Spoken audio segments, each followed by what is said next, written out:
السلام علیکم ورحمۃ اللہ وبرکاتہ نحمدہ ونصلی ونسلم علی رسولہ الکریم۔ اللہ رب العالمین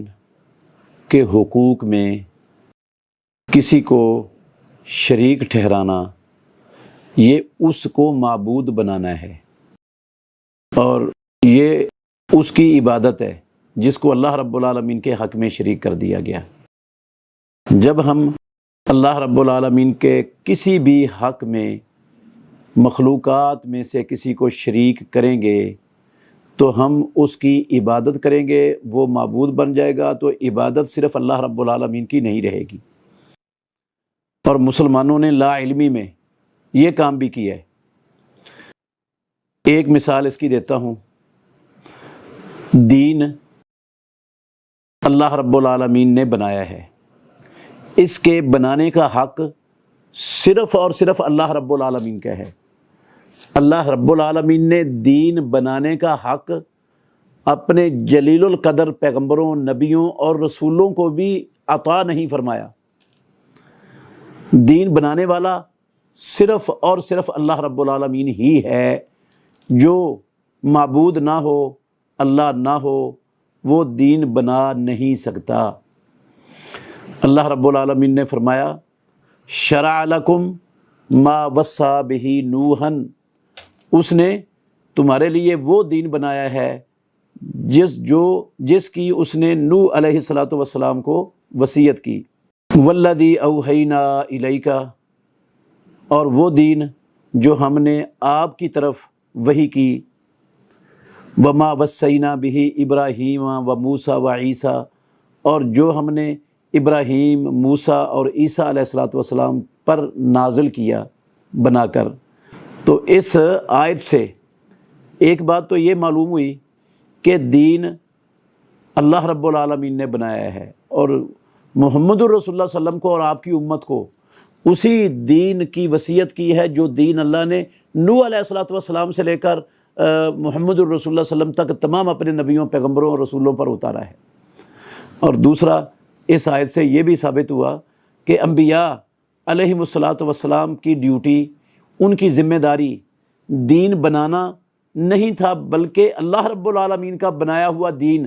اللہ کے بندوں تک پہنچانا تھا۔ ان اقیموا الدین ولا تتفرقوا فیہ، یہ حکم تھا اللہ کا انبیاء علیہ السلام کو کہ جو دین میں نے بنا کر تمہارے اوپر نازل کیا ہے، اتارا ہے، اس کو اللہ کی زمین پر قائم کرو، اس کو نافذ کرو۔ تو ان کا اللہ کے بندوں تک پہنچانا، اس کو قائم کرنا، اس کو نافذ کرنا، یہ انبیاء علیہ السلام کا کام تھا، دین بنانا ان کا کام نہیں تھا۔ اسی طرح اللہ رب العالمین نے فرمایا قرآن مجید میں ام لہم شرکاء شرعوا لہم من الدین ما لم یأذن بہ اللہ، کیا ان لوگوں نے کچھ شریک بنا رکھے ہیں جنہوں نے ان کے لیے وہ دین بنایا ہے جس دین کے بنانے کی اللہ نے اجازت ہی نہیں دی کسی کو۔ تو اس آیت سے بھی معلوم ہوا دین بنانا صرف اللہ رب العالمین کا حق ہے، اور جو اللہ کے علاوہ دین سازی کا، دین بنانے کا کسی اور کو اختیار دے دیتا ہے، وہ اس کو اللہ رب العالمین کا شریک بنا دیتا ہے۔ اس کو اللہ رب العالمین نے کہا ام لہم شرکاء، کیا وہ شریک ہیں ان کے کہ اللہ وہ دین بنائے لوگوں کے لیے جس کی اللہ رب العالمین نے کسی کو اجازت ہی نہیں دی اپنے سوا۔ خود رب العالمین نے محمد الرسول اللہ صلی اللہ علیہ وسلم کے متعلق فرمایا، مشرکین مکہ نے کہا تھا نا کہ محمد صلی اللہ علیہ وسلم نے تو یہ دین جو ہمارے سامنے پیش کر رہا ہے اپنے پاس سے بنا لیا ہوا ہے۔ تو اللہ رب العالمین نے کہا لو تقول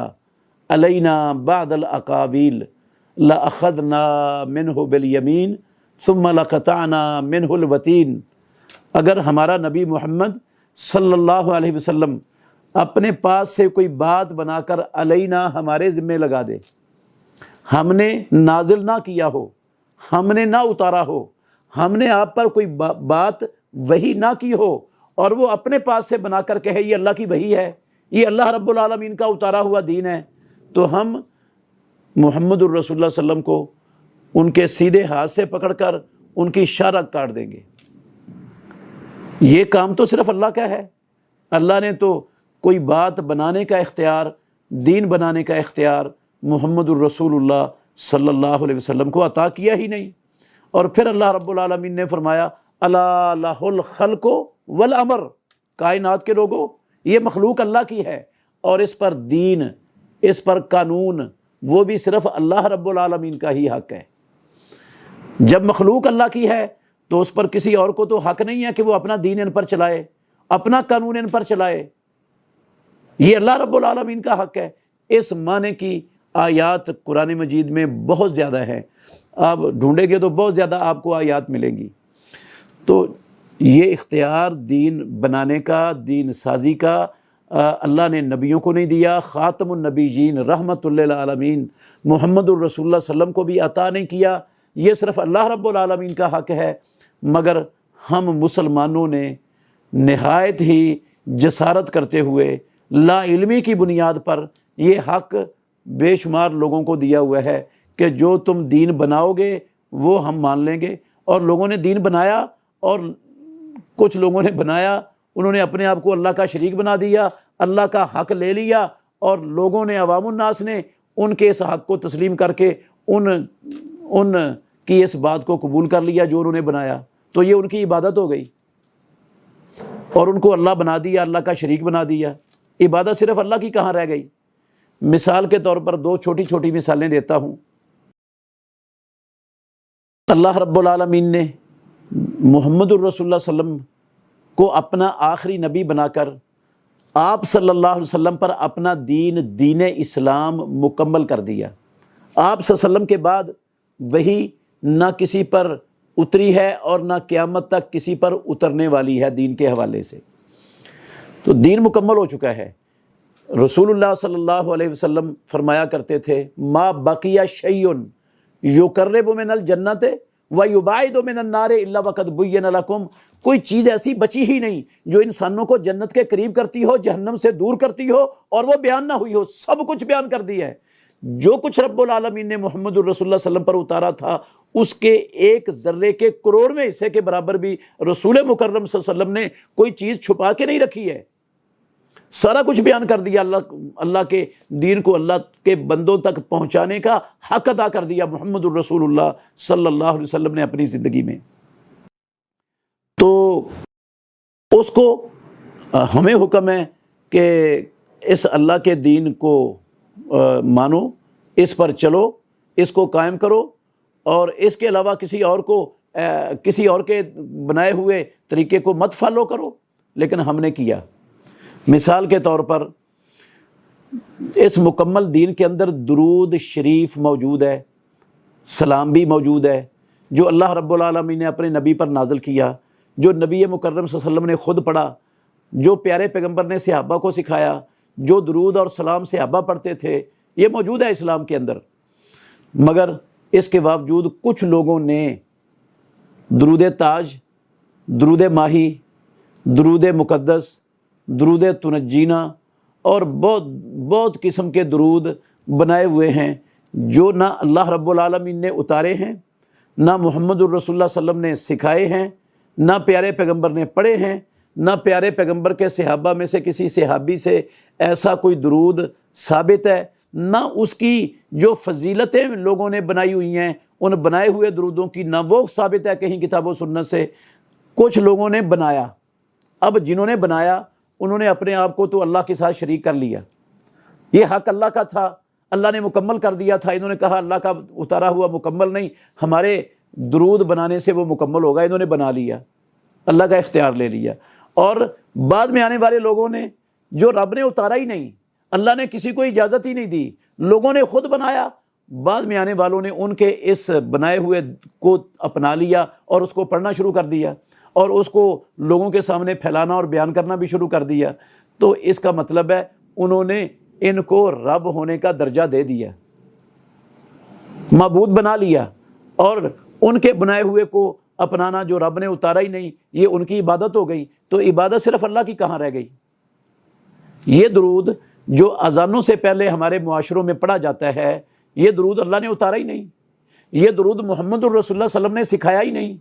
یہ درود حضرت بلال رضی اللہ عنہ، ابو محذورہ رضی اللہ عنہ، عبداللہ بن ام مکتوم رضی اللہ عنہ جو اللہ کے نبی کے مؤذن تھے، کسی نے پڑھا ہی نہیں، کسی اور صحابی نے بھی نہیں پڑھا، وجود ہی نہیں ہے اس کا کتاب و سنت میں۔ تو ہم اس کو دین سمجھ کر، عبادت سمجھ کر، ثواب سمجھ کر، اللہ کے تقرب کا ذریعہ سمجھ کر پڑھنا شروع ہو گئے، تو جس نے بنایا اس کو معبود بھی بنا دیا، اور اس کا بنایا ہوا درود لے کر اس کی عبادت بھی شروع کر دی۔ تو عبادت تو صرف اللہ کی نہیں رہ گئی، اور اب یہ لوگ سارا کچھ لا علمی میں کر رہے ہیں، ان کو پتہ ہی نہیں ہے یہ شرک ہو رہا ہے، یہ اللہ کے حق میں اللہ کی مخلوقات کو شریک بنایا جا رہا ہے۔ ایسے ہی کوئی انسان فوت ہو جاتا ہے عزیز و اقارب میں سے، تو اس کی وفات کے دوسرے دن کلوں کے ختم کے نام سے ایک ختم دلوایا جاتا ہے، پھر اس کے تیسرے دن جو ہے نا وہ تیجے کے ختم کے نام سے ختم دلوایا جاتا ہے،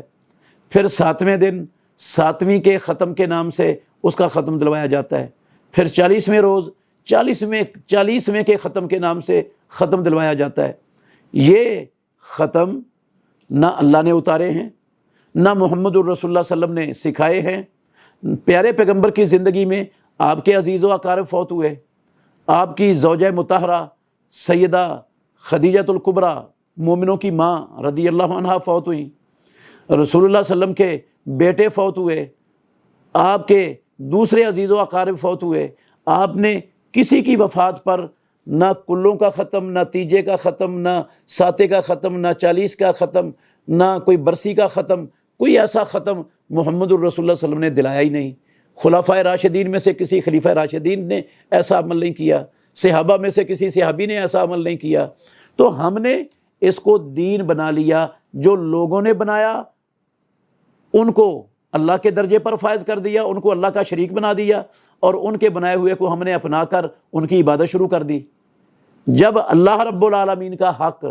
اللہ کے سوا کسی کو دیا جائے گا تو وہ معبود بھی بن جائے گا، اور یہ عمل اس کی عبادت ہو جائے گی۔ جیسا پیچھے آپ نے سنا ہے کہ اتخذوا احبارہم ورہبانہم اربابا من دون اللہ، اللہ نے اس کو رب بنانے کا کہا ہے کہ یہ رب بنا لیا انہوں نے، اور محمد الرسول اللہ صلی اللہ علیہ وسلم نے ان کی بنائی ہوئی چیز کو اپنانے کو ان کی عبادت قرار دیا ہے اپنی وحی والی زبان سے، تو یہ عبادت ہو گئی ان کی۔ تو اللہ کے اختیارات میں کسی کو شریک بنائیں گے تو وہ شرک ہو جائے گا، عبادت صرف اللہ کی نہیں رہے گی۔ اللہ کے حقوق میں کسی کو شریک بنائیں گے تو عبادت صرف اللہ کی نہیں رہے گی، وہ بھی معبود بن جائے گا اور اس کی بھی عبادت ہو جائے گی۔ یہ میں نے سمجھنے کے لیے مختصر سی مثالیں پیش کی ہیں، اس طرح کی سینکڑوں ہزاروں مثالیں معاشرے میں پیش کی جا سکتی ہیں جو لوگوں نے بنائی ہیں، اور عوام الناس نے لا علمی میں ان کو دین سمجھ لیا، اور ان کے دین ہونے پر کتاب و سنت میں ایک لفظ بھی نہیں۔ اللہ ہمیں سمجھنے کی، عمل کرنے کی توفیق عطا